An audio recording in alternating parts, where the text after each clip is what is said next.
Give glory to God, our light and our life.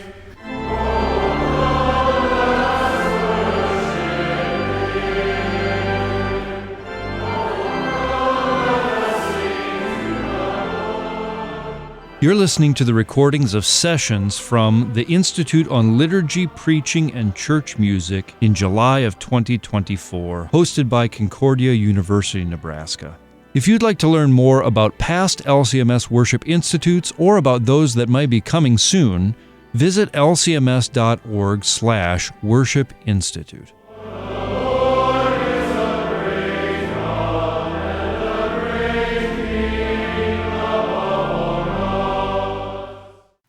Welcome this afternoon. My name is Benjamin Kolodziej from Dallas, Texas. And this afternoon we are going to be talking about a project that I've recently started, and I've titled this Faithful Practical Musical Profiles in American Lutheran Church Music. And I need to preface this by saying how this started. Several years ago, if any of you know Connie Seddon, who was involved with Concordia Historical Institute, and her father was Walter Buszin, whom you musicians may know. Walter Buszin and Theodore Graebner, who was longtime editor of the Lutheran Witness and other things, Lutheran Herald, back in the 30s and 40s, he and Buszin had decided that they were forgetting the history of Missouri Synod music in America. And there's a quote in one of the letters that says, I think Buszin says, "Not all of these Lutheran musicians deserve to be remembered, but some of them do." And I think the point was that they're all being forgotten. And maybe it would be best to give them to posterity and to research them. So the idea was, Graebner and Buszin, this was actually like 1946, they were going to publish little paragraphs on significant living and deceased Missouri Synod musicians in the Lutheran Witness. Well, that eventually became a committee of Buszin and Graebner and other people, and with all things committees, you know what happened. Nothing happened. So this archive came to Connie Seddon, and it eventually worked its way to me. And so I've taken the framework that Walter Buszin and Theodore Graebner established in the 1940s, whom they were to include. And they also wanted to include portraits of these people, which I thought was interesting because it's more than just situating these liturgical musicians or pastors in the context of American history, American sacred music history, but it's also kind of getting to know them as a person. I mean, when I die, I don't know if anybody will care or remember, but they'll know that I'm an organist. But will they know about my multi-poo that I really like? No, they won't know that. But that's a part of me too. So my idea has been to paint pictures, personal, theological, liturgical, the significance of these people, but using the framework already established. So that framework being who these people were.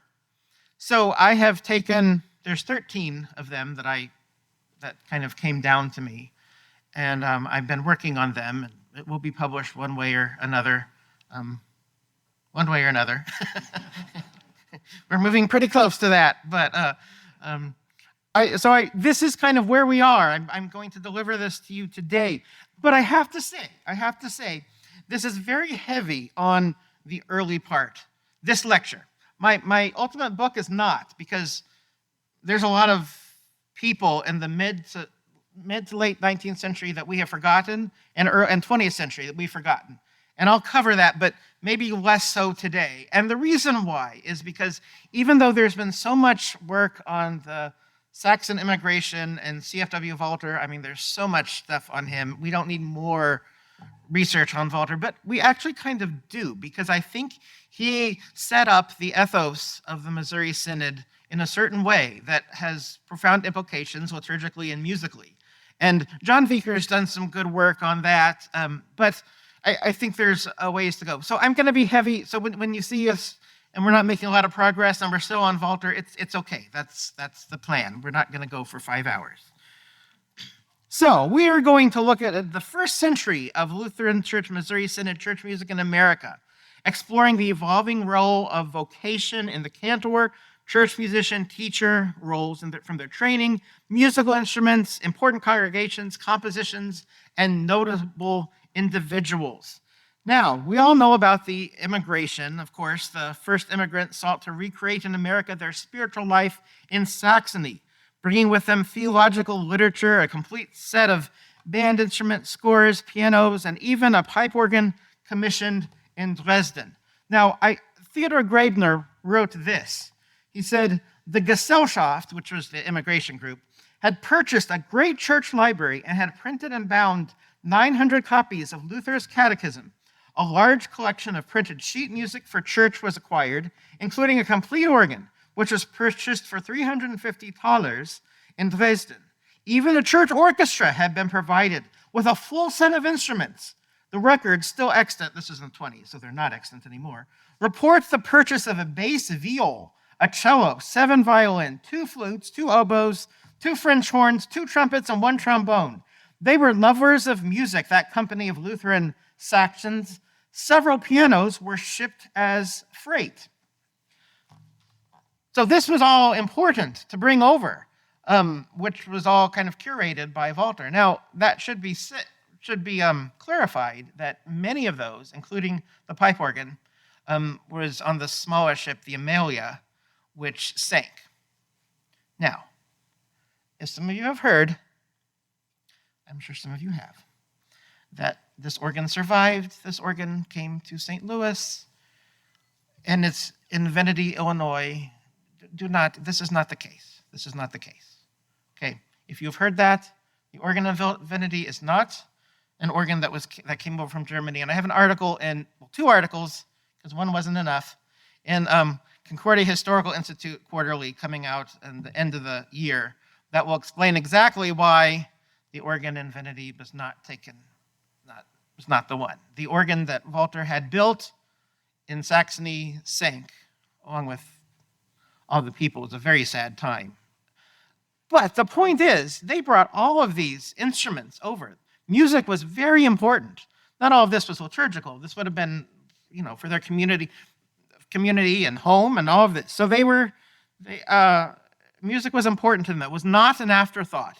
And to that we can credit Walter and his brother, Otto Hermann, whom we would probably know better than CFW had he lived. But he actually composed a collection of poems or songs entitled Songs of the Exiles Upon the Sea. This was a thing to do back in the 19th century if you were leading your group. I have a book about Texas Lutheran music history, and the fellow who brought them over also composed some of the same title, Songs of Exiles. So that was something you did. But Otto, his brother, was a significant musician, and he wrote this, and this again references the ship that sank. Lord Jesus, the ship has not come. The ship named Amalia is missing. When wilt thou, O pilot, convey her back home from the storms that are howling and hissing? Have we, Lord, been favored thy mercies to share? Was their ship too small for thy kindness and care? Lord Jesus, come, still all our yearning, and hasten Amalia's returning. I granted her prayer for kindness and care. She was not too small for tempest and squall.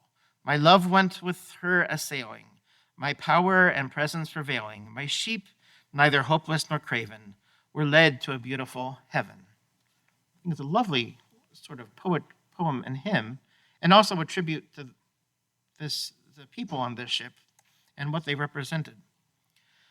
With Otto and CFW, Walter, in that first immigration came essentially, we're calling him the first cantor in the Missouri Synod.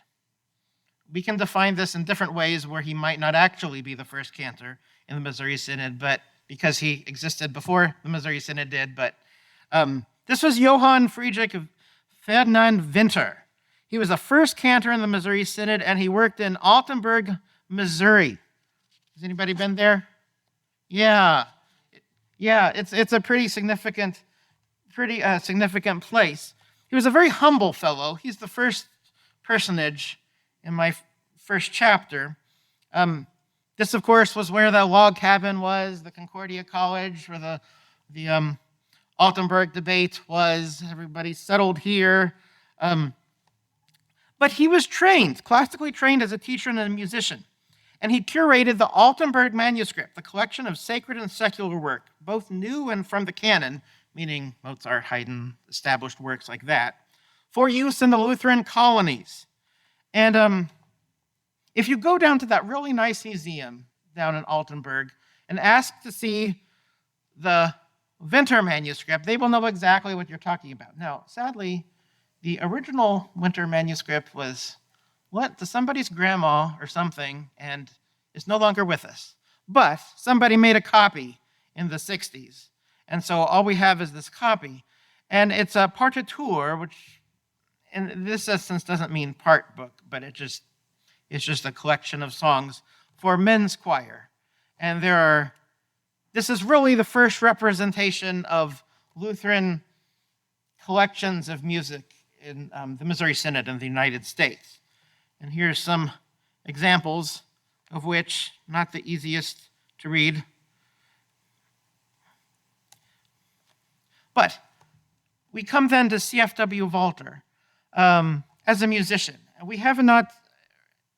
There hasn't been a lot of work on him, and I think that should be rectified in terms of his music and liturgical proclivities, because before his seminary training, he considered becoming a musician. As with most clergy of his time, he was educated and in both musical theory and performance. But, maybe I shouldn't say but. Also, he bore a pietistic aesthetic, and he encouraged the use of classical sacred music, both liturgically and in performance, but in a very careful way, and not necessarily in a modern way. I'll get into that. But here, you see, is the copy of the dedication service of the First Trinity Church in St. Louis. You see here, it's very interesting because we don't often think how the Lutherans in the 19th century actually worshiped. Did they have, well, they had their hymnals, right? They had their liturgy mostly in their head, but they didn't really have bulletins like we have or prepared orders of service. But in this case, for a big, huge occasion, they printed the order of service. So this was December 3rd and 4th, 1865. And you can see, I apologize for this is from CHI, and I didn't really want to open it too much. So I didn't get flat pictures. I didn't want to disturb the manuscript, but you can see enough of his liturgy. You can see what he sings. But the important thing where we get to here is that, see on page 5 over here, a motet with a motet of instrumental arrangement by Mozart. And then he has a text of the motet. I really haven't been able to identify it because it's likely Walter's own translation of the Latin, and I can't quite figure out what he was referring to here. But this is important. Walter, he knew Mozart, he knew Haydn. There's other examples of that. These were important exemplars of church music for him to establish in the early Missouri Synod. Remember, it had been established 1847. This is 1865. So these are still really relatively early in the Missouri Synod's existence. And this is what he's establishing as good church music. Of course, Walter himself also composed 4 tunes, 4 songs, hymns, not really hymns, more like songs. And what's his most famous one? Yeah, right, he's risen, he's risen. So he wrote these 4 at the same time. He was stressed or something, and he had to go to Germany to recover. So he wrote these, he wrote, in the original manuscripts, he wrote them, he was in the Gulf of Mexico, then he was in Cuba, then he was in Florida. So you can track where he was. It's like when you go on your cruise and you have your map on your TV screen. Well, he did that with his hymns, So, the 4th one, of course, is the one that we all know, Erstanden ist Jesus Christ, which is a bit different than it comes to us. Because if any of you were at Peter Reski's lecture this morning, he talked about the Leisen, that old Kyrie eleison, which became a liaison. And Walter wrote this eleison again at the end. Erstanden ist Jesus Christ, erfreue sich, was Erden ist. Es jauchzet der Himmel mit seinem Heer, erhöret ihr Berge und braue Meer. Kyrie eleison, Kyrie eleison. See that at the end? We don't sing that. That got cut off. But I think that's interesting. In this way, at least, he's connecting it to a historical form of church music. I think, in general, these were not meant to be sung in church. He was very particular about the type of music he wanted in church, and this does not sound like anything that he would approve of. But nonetheless, a great creative work. So the first hymnal of the Missouri Synod, published in 1847, was initiated by Walter, who wished congregations to have chorales of pure theology driven by their original rhythmic melodies, and that's a whole other story. But Walter promoted vigorous congregational singing and was very particular as to how organists led hymn singing. He decried dragging tempos and wandering Zwischenspiele, interludes between verses, which were rather ubiquitous of the area. Originally, the interludes were between phrases of the hymn, and that's what he was actually really objecting to. The interludes between, say, stanza 1 and 2, those continued well into the 20th century. But he did not want the interstanzaic interlude.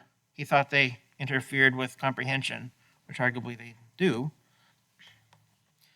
But his Kirchen agenda of 1886, the agenda, established a liturgy which the Missouri Synod would employ well into the 20th century in some quarters, especially if you spoke German.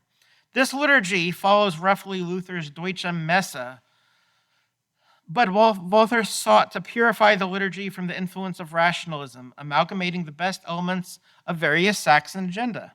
He also assembled some basic musical elements in a liturgical Beilage, liturgical appendix in the end. And there's a lot to say about this, which we're not. But the point is that he established an early firm role in establishing the trajectory of the music and liturgy in the LCMS, which is not surprising. Walther was kind of, he had an ego, and he was very driven by his vocation. But he sought to establish this. And I think this is also overlooked. He was acclaimed as the premier organist in the Missouri Synod. Now, he was kind of the premier everything in the Missouri Synod, and he kind of, that was something that he liked to cultivate. But I think there's a lot of truth in here. Reverend Karl Eisfeld says, he was a master at the organ. On the high festivals, he usually played the organ at Old Trinity, and it was a rare treat to listen to the wonderful improvisations, which admirably served to create in the audience the proper devotional spirit. Per Ströme actually wrote this as an autobiographical novel.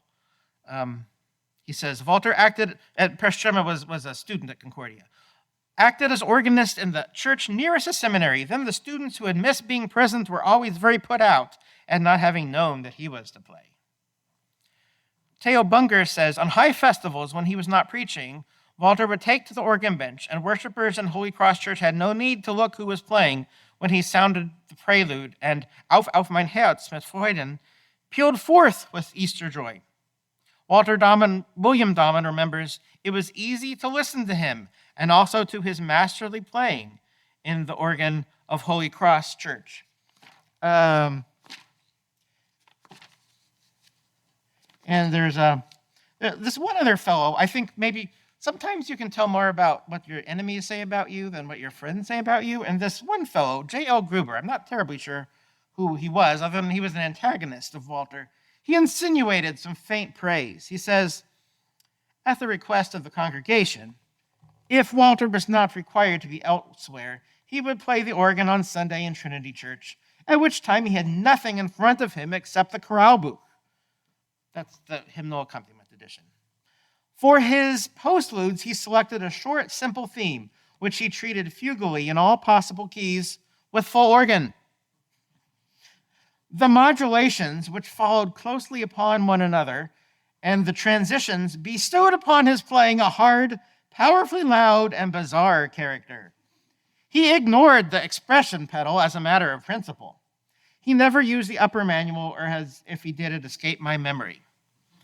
And the secondary manual is where you played the interludes in 19th century performance practice. So that actually may mean he didn't do a lot of hymn accompanying. He might have just done a lot of preludes and postludes, because you only use the top manual for interludes. So, and this is an interesting story. Edmund Soyle addressed Walter's reputation as an organist. He writes, "On the ancient Holy Cross organ, it was my honor in 1883 to play for services, pinch hitting for my old friend H. Eric, who at the time was incapacitated with rheumatism. At the dinner table on the first of such Sundays, I remember saying that I thought I'd managed pretty well playing that service, though I confess being a little rattled by noticing that Dr. Walter was watching my feet from a chair next to my bench. Eric burst out with the solicitous inquiry whether I had asked Walter to play the postlude.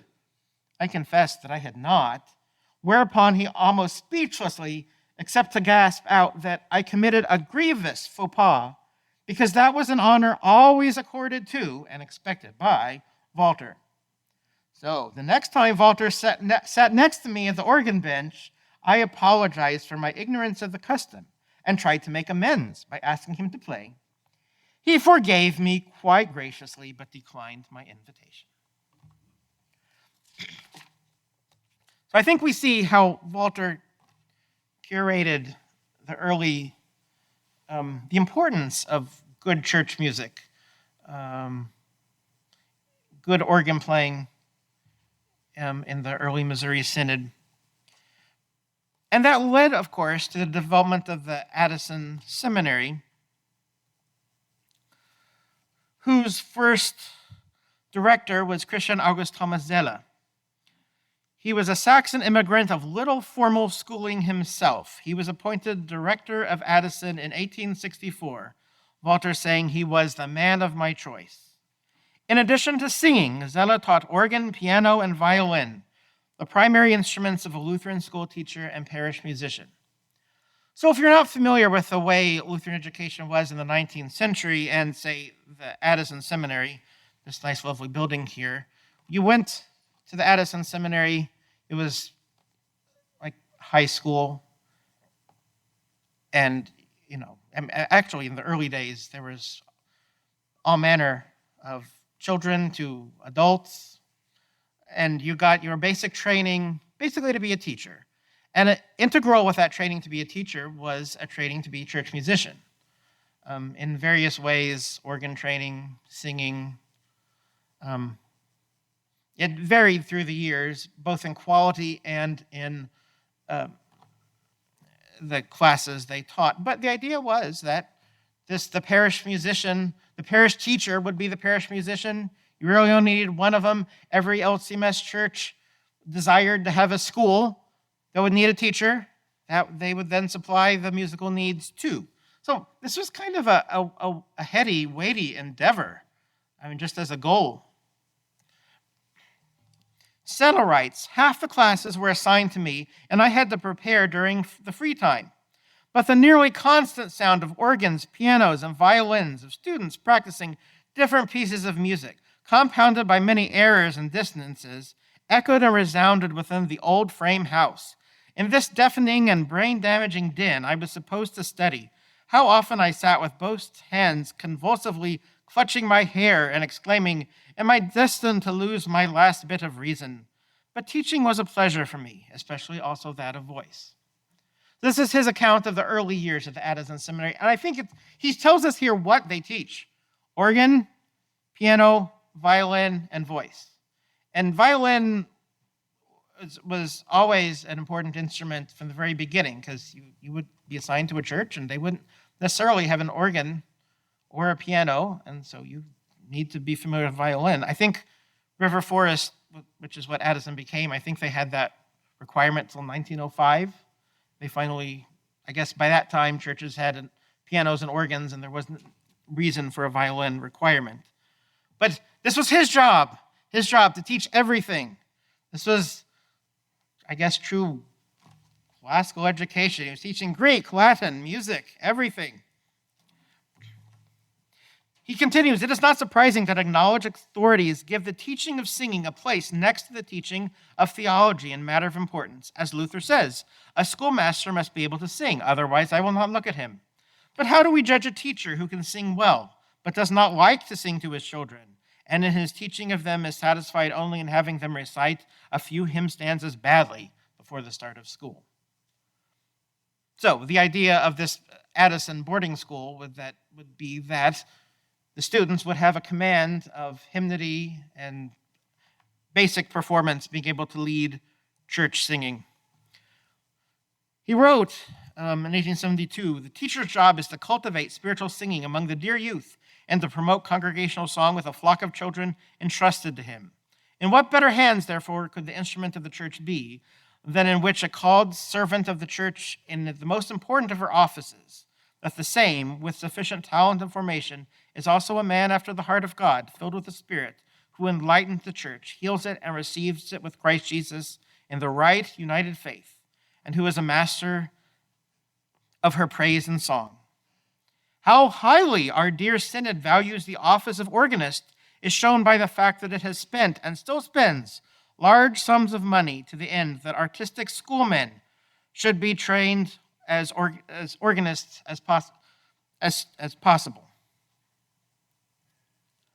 So this meant that he was overworked.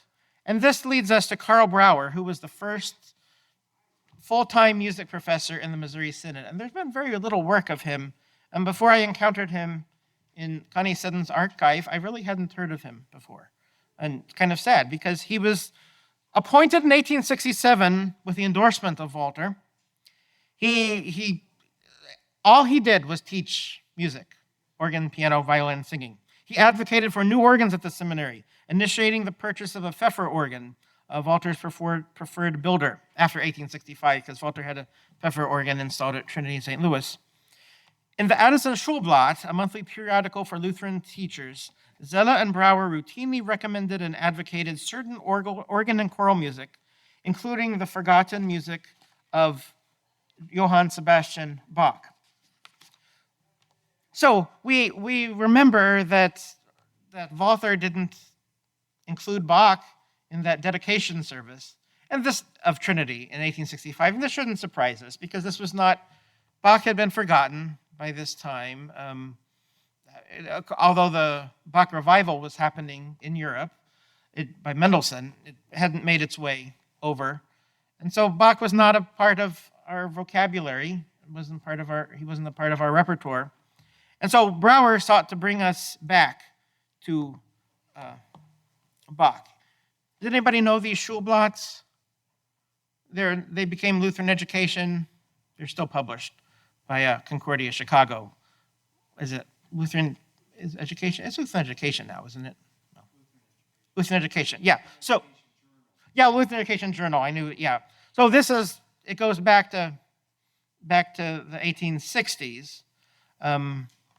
And Brauer started copiously writing on liturgical topics, how to play for a service, what to play, advocating Bach.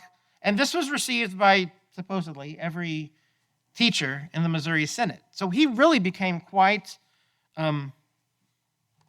prolific and influential. He had this organ installed at the Addison Seminary aula.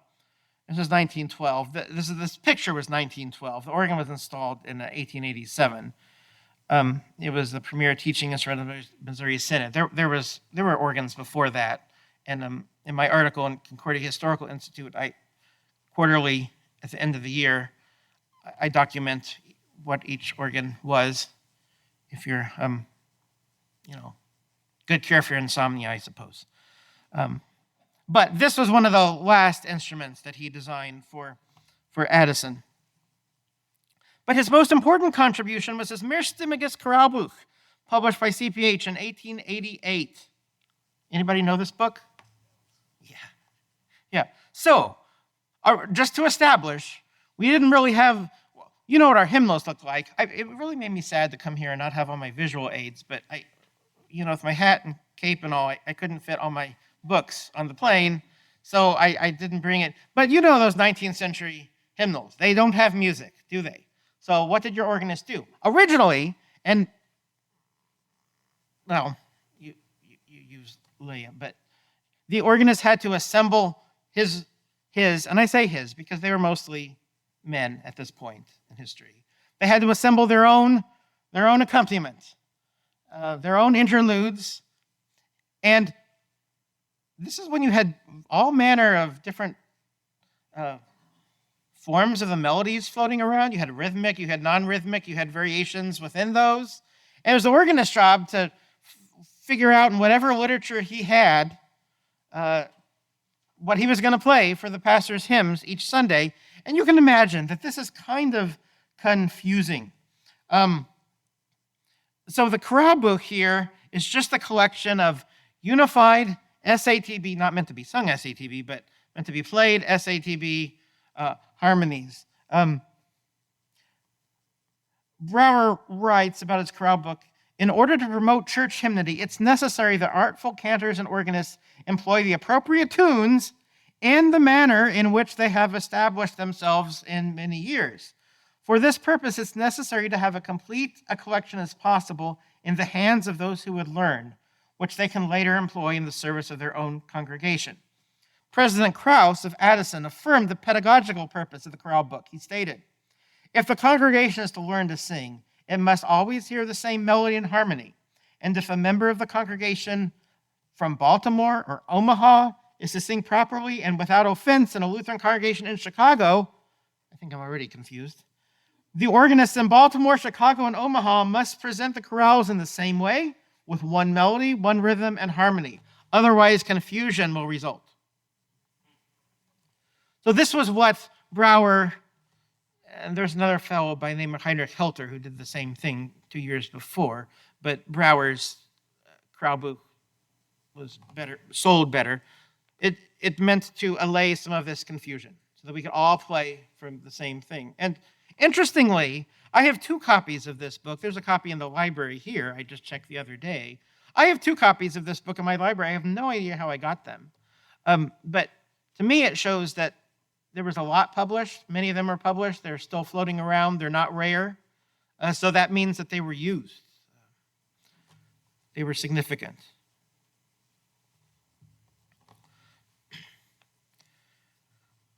So when Krauss writes this about Brouwer at the end of his career, I'm equally certain that every cantor and organist who has emerged from our seminary over the last 25 years, who now has charge of their own church and school, owes much to your training. No one who disfigures the beautiful things of God by unchurchly organ playing, or by empty sing-song or clitter-clatter, who may labor under the title of choir director, can blame you for their misdeeds. No, he didn't learn that from you. It kind of makes you wonder what was going on out there. On a totally unrelated note, I hear there's a silent movie tonight. Brouwer always used his wonderful musical gifts and knowledge for the glory of God and for the edification of his dear church. He had trained hundreds of talented organists and cantors. Under his direction, they not only acquired the necessary technical skills, but also strove as a connoisseur of proper church music to instill the right attitude in his students. They mastered the organ themselves, learning from him how properly to play the organ in church. I think he was very important. This brings to mind what Buszin said. There are some musicians who have been forgotten, perhaps rightfully so, and some that should not have. And I think Brouwer's legacy is one that deserves to be remembered because he certainly was influential. Even if you weren't his direct organ student, you probably read his articles in the Schulblatt, which encouraged you to seek out Bach, which wasn't easy to find. The scores weren't easy to find, but he told you where to order them from. I think he's been quite overlooked, and I've enjoyed learning about him. Lochner, one of my favorite characters, Friedrich Lochner said this: why shouldn't the parish school teacher be the most suitable person for the office of organists in most cases. Not only is he himself a member of the church community, and not only are the offices of the school teacher and the church organist branches of one and the same tree, auxiliary offices of the sacred office of the word, both serving to make the word grow hither, but it is also a principal duty of the Christian school teacher to cultivate spiritual singing among the dear youth and to promote congregational singing to the flock of children entrusted to him. In what better hands, therefore, could the instrument of the church be than in which a called servant of the church and the most important of her branches, that the same, with sufficient talent and formation, is also a man after the heart of God, filled with the Spirit, who enlightens the church, heals it, and receives it with Christ Jesus in the right united faith, and who is a master of her praise and song. Now, Lochner was, for many of his years at Trinity, Milwaukee. Then later he was at Springfield, then he retired back to Trinity, Milwaukee, where he instituted a program of complete liturgical reform, essentially, where he advocated, with his organist, Christian Dietz was his name, he advocated chanting of the liturgy, which wasn't particularly done much at that time, the rhythmic chorales, speeding them up. That's two different issues, but rhythmic chorales and speeding them up so the congregation could sing. He and Dietz did this over a period of several years until the congregation kind of thought that it was their idea, the congregation's idea to do this, and they were quite happy with it and voted that they were never going to do it any other way but sing the rhythmic chorales. So he has the liturgy for the Holy Communion, where he found ancient sources, which to us are now familiar. But this is different than Walter's liturgy of 1856, and he has four-part settings of this. The settings of the Psalms.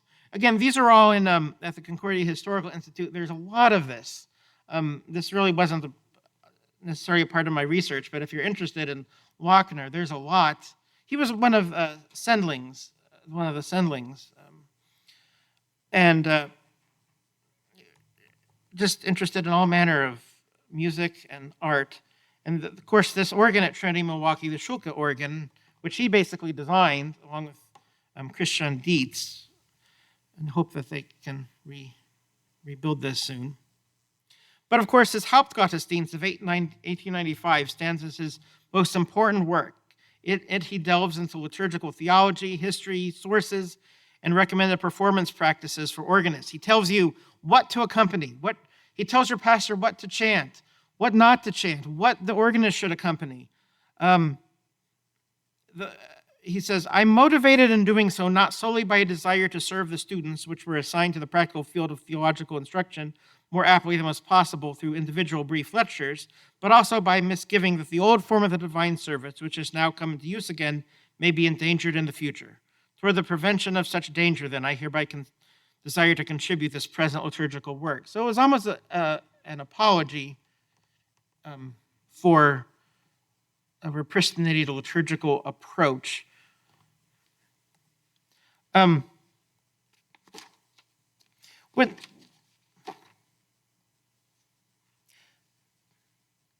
There's something else I wanted to say about Lochner.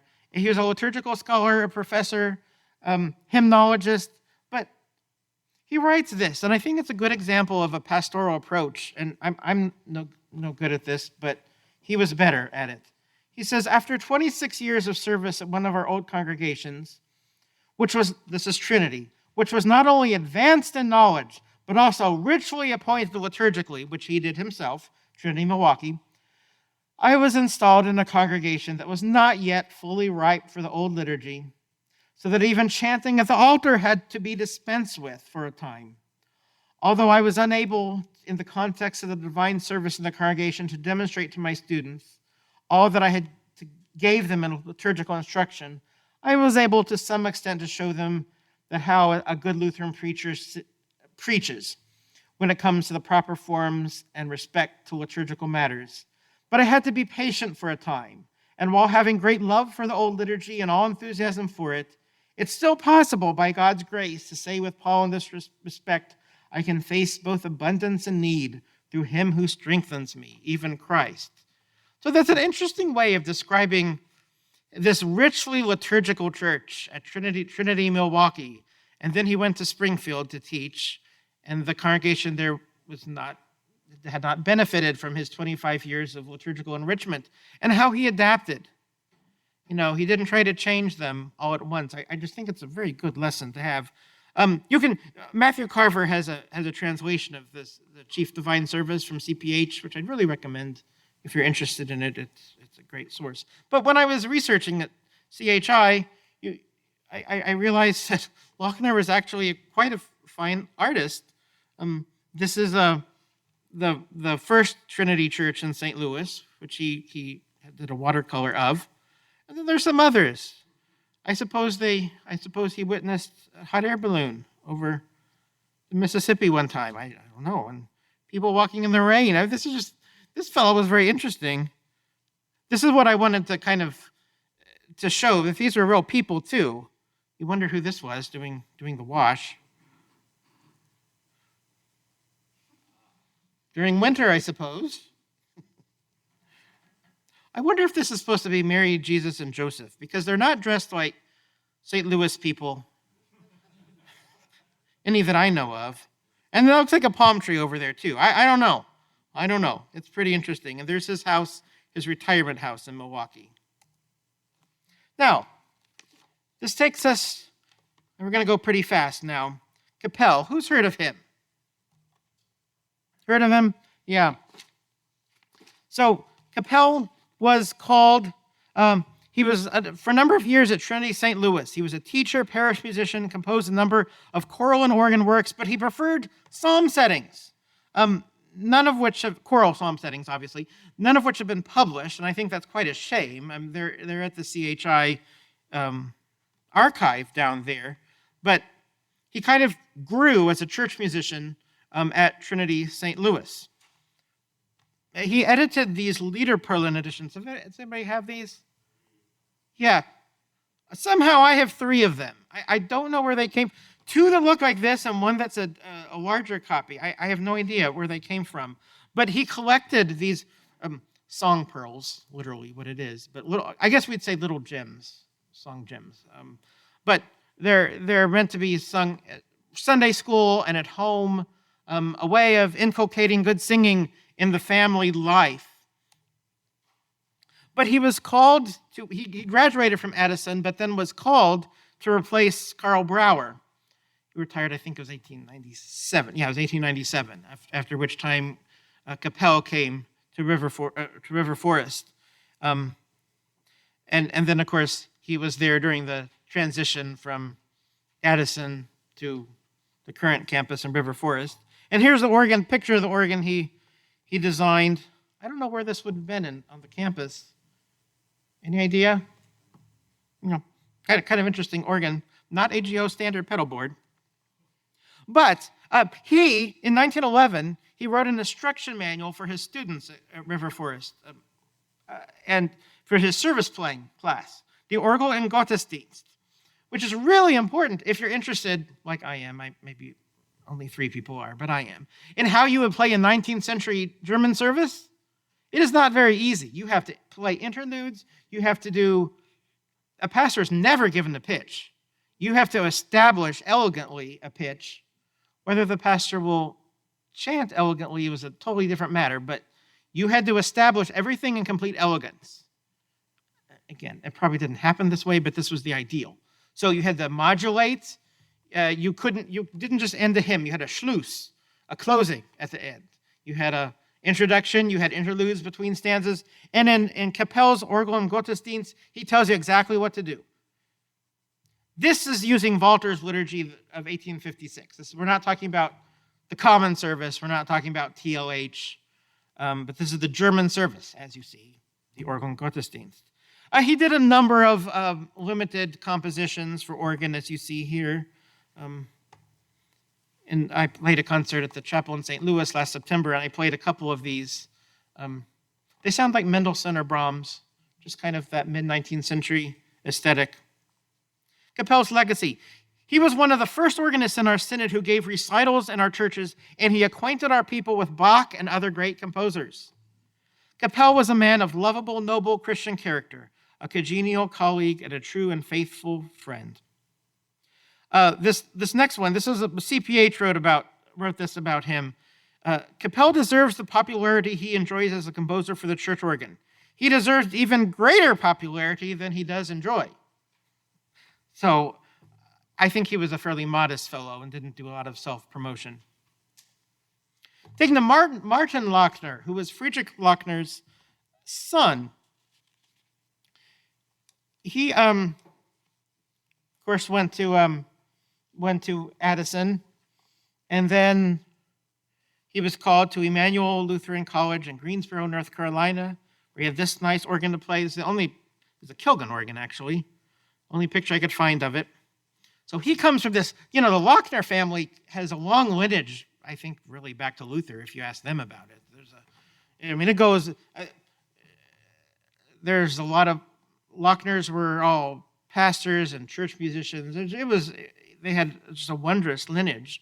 And Martin, of course, knew that, and he continued this. I think this is his thesis explored the history of two names of the 1912 Lutheran hymnal. Is anybody familiar with this work? So essentially, this is the history of two names of the 1941 hymnal, too, because there weren't that many changes. Well, maybe you would know, but Elizabeth. Yeah. But if you find a tune in TLH, you can go to Lochner here, and he'll tell you, chances are it's there. Actually, you probably can't go to Lochner because I had the interlibrary loan this, so I have it digitally. So if anybody wants it, I'm the one that has it. It's kind of interesting. It shows you that hymnology is beginning to become a thing, the study of church music. So the Schulblatt was now called the Lutheran School Journal, and Lochner was appointed music editor. He writes, when you're planning your Christmas music, take the school journal, turn to the music department and see what's suggested. Let this department help you plan your work. If it fails to give you the assistance you need, feel free to tell the department editor, Professor Lochner, wherein, according to your opinion, the service may be improved.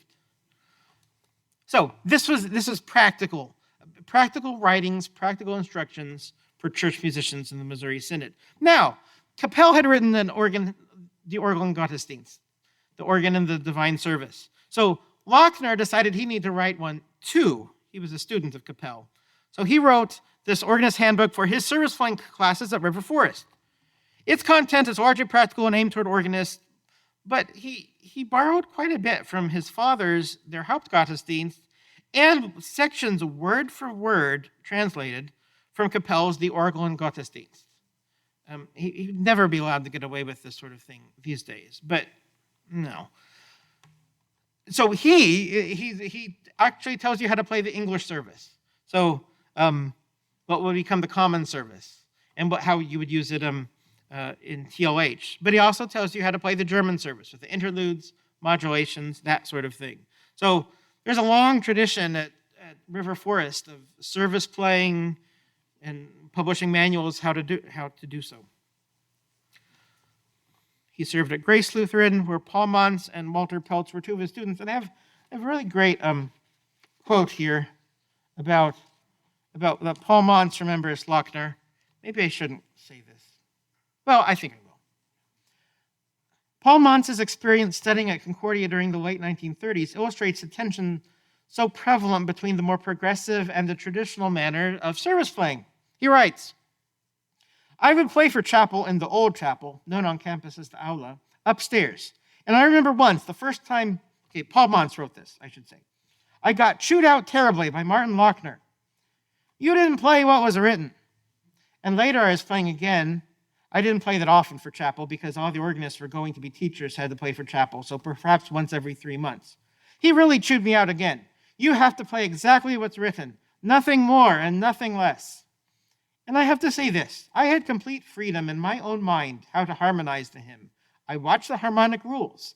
They were instinctive in my memory, but they were different, and that's what Lochner was objecting to. So as we move into the 20th century, you see this tension between, service playing and how the organist presents themselves. And we'll wrap up. Who knows Albert Beck? Yeah, well, not personally, but. So he was the father of Theodore Beck, of course, who's much better well known these days. But again, continuing with his Addison lineage, he began school at Addison, but graduated in 1914 with the first class after the school had moved to River Forest, where he was appointed to the faculty upon graduation. And even though that sounds really wonderful, he was appointed teacher in geography, penmanship, and music, which penmanship was a very big thing back in the day. I mean, lots of professors, they started teaching their first years teaching penmanship. I didn't know this, but looking through old yearbooks, you find that this is truly the case. So Beck was kind of a star student, which is why he was hired at graduation. He established a formal choir program at River Forest. He promoted and performed Bach, both choral and organ works. Again, we see a difference from the 19th century. He wrote these motets in English and German in a simple style, simple enough for a parish choir to sing. His organ compositions included 76 offertories on hymns and chorales suited to the pericope for each Sunday of the church year. Again, this is the first time you see this arrangement of an organ collection, not just chorales. These are arranged according to the liturgical year. I still have a book of his which I play out of all the time. You do? 36 preludes. This one. Oh, yeah, 36. 36 preludes. I inherited it from an old organist, but yeah, still use them. I think that's the one I have too. I found it on eBay. Yeah. It was very sad. Somebody wrote on Facebook, it was the Lutheran Ladies League. It's one that Sarah Golseth does. I'm not in it, but my wife is in it. And she said somebody wrote recently that she had 3 volumes of Albert Beck in her car, and her car was stolen. And she really didn't care about her car, but she needed those 3 volumes of Albert Beck. And I don't really know which ones they were, but I have 2 of them digitized. And so I've offered to send her. I can't help her with her car, but. I play out of the 36 preludes before every funeral I play. And I just go from one, there's a certain series I do, and they're wonderful, Yeah, they sound mid-20th century, or early 20th century. They're great for funerals. They're practical. We see practicality, exactly. Moving on, Walter Wismar. Wismar's career was spent at Holy Cross, St. Louis. I included Wismar because he is a parish musician. He wasn't associated with a university. He wasn't a concert performer, but he shows what the parish musician can do. It was the Kilgun organ at Holy Cross around 1920. He did direct the St. Louis Seminary Chorus, peaking in membership in 1926 at 175. I mean, can you imagine the administrative work involved with that, much less directing? They became the symphony chorus for St. Louis, performing Liszt's superb Faust Symphony for some reason. In 1924, Wismar spoke to Lutheran youth groups around the nation about the importance of singing Lutheran chorales. He took an informal survey of the favorite hymns of young people and was horrified by the results. Number 1, what a friend we have in Jesus. Rock of ages, abide with me, a mighty fortress, just as I am, Jesus, lover of my soul, Savior, I follow on, near my God to thee. In the hour of trial, I'm but a stranger here, etc., etc. Yes. Concordia Publishing House wasted no time capitalizing on Wismar's survey, and these items appeared in November 4, 1924. Favorite Hymns of the Church series. Each hymn has individual designs lithographed in full colors, initials and titles in gold. Lead, kindly light, abide with me. Jesus, lover of my soul, Rock of ages, the Lord's Prayer, Dr. Martin Luther's Battle Hymn, and the 23rd Psalm. So, not all of those are terrible, but I should probably move on. But he has in the Concordia Historical Institute archive, Wismar has several years of, he wrote down each service he did, what he played, what the choir sang, and I just find it very interesting. These are copies from what he did. His own composition, Psalm 100. This was an amazing work for children's choir, adult choir, brass, never been published, probably because nobody would ever do it, but he had many people in his choir. Reckline, who knows Reckline? Yeah. I included him because he was the first Missouri Synod organist to study in Europe with Guimont and Charles-Marie Vidor. His early career was characterized by recitals received to great acclaim, as opposed to his later career. But, yeah, he performed throughout Europe. The notable house organist of several wealthy families. He played at Joseph Pulitzer's mansion many times, went to Europe, traveled with them. He penned an article in 1924, The Publicity Value of Organ Music. No, I'm not trying to do that. Some years ago, the suggestion that Lutheran organ music might serve tremendously in the cause of Lutheran publicity would have seemed to the writer to be in the nature of a rather curious, perverted humor. But now, having been engaged in just that species of Lutheran publicity work, he has not merely become convinced of its value, but can point to convincing statistics in the matter. Publicity, in order to be of constructive result, requires a valuable and necessary article, which is to be brought to the attention of those to whom it's addressed.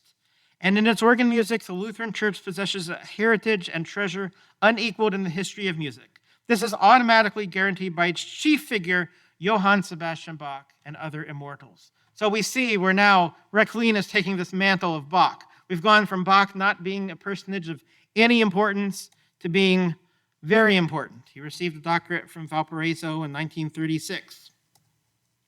And we'll conclude with two people from Seward. Karl Hasse, a music professor here. He was at St. John's too.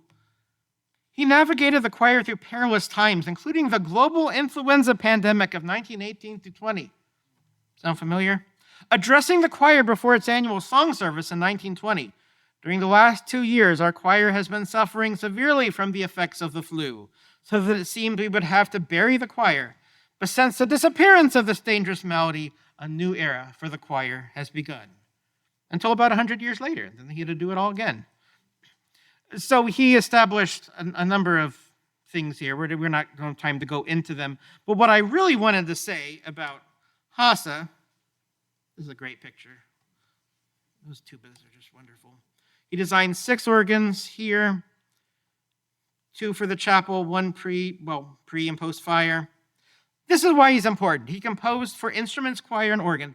His most important contributions were his settings of every hymn tune in the Lutheran hymnal, anticipating what would come next in the Concordia Hymn Prelude series. So this is the first time this was done. So we have this transition from just basic chorale preludes to hymns of the day to now every single hymn in TLH. And finally, we have my favorite person. Can I do him in less than 0 minutes? No. But it's Theodore Stelzer, who was here. He studied with Wilhelm Mittelschulte, who was a very acclaimed organist in Chicago. He wrote this symphonic double fugue with chorale on the Passion Chorale, which he dedicated to Mittelschulte and performed by him on his Germany tour in 1925. And Dr. Fabi, the archivist here, sent me this. I thought, this will be a fun piece. I can transcribe it and play it. And then it kind of looks like this. And I got past the first page, and I thought, I can't tell what this thing is. But this was performed by Mittelschulte. He very much respected Stelzer. I think, to have someone outside of the Missouri Synod play and perform a professor's music from here. He actually performed this at Notre Dame one time, too. That's quite amazing and shows where Lutheran music has gone. He was appointed here in 1927, teaching subjects from music to PE. He accumulated various degrees, including a PhD in psychology and measurements from the University of Nebraska. He succeeded Lochner as musical editor of the Lutheran School Journal. His articles, read by nearly every teacher in the Missouri Synod, dealt with all manner of pedagogy. And here is, when you have that Sunday, like Lutheran School Sunday, here you can sing the Motet on Christian Education by Theodore Stelzer.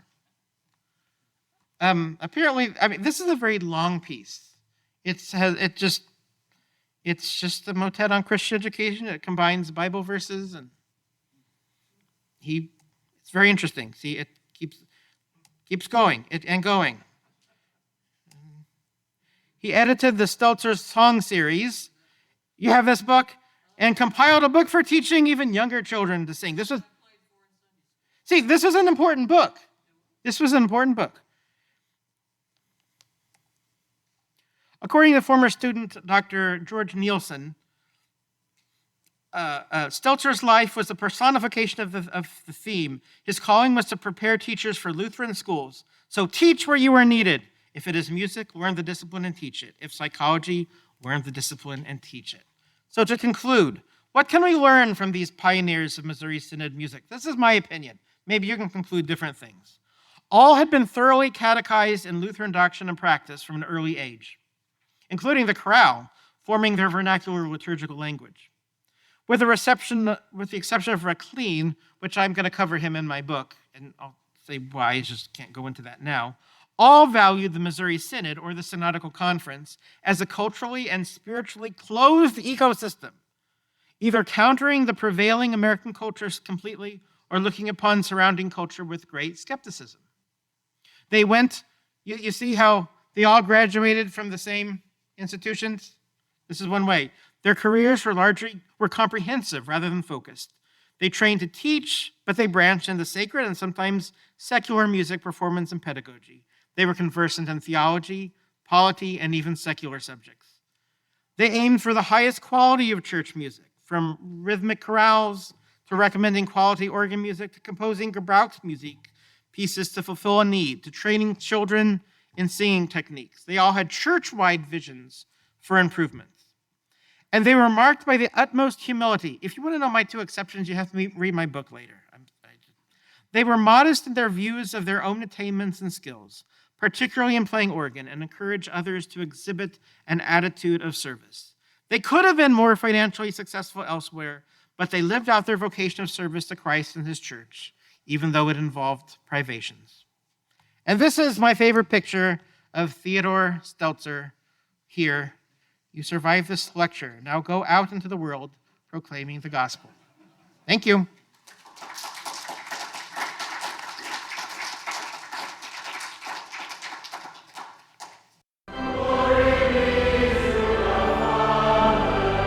Thank you for listening in to this recorded session from the Lutheran Church Missouri Synod's Institute on Liturgy, Preaching, and Church Music.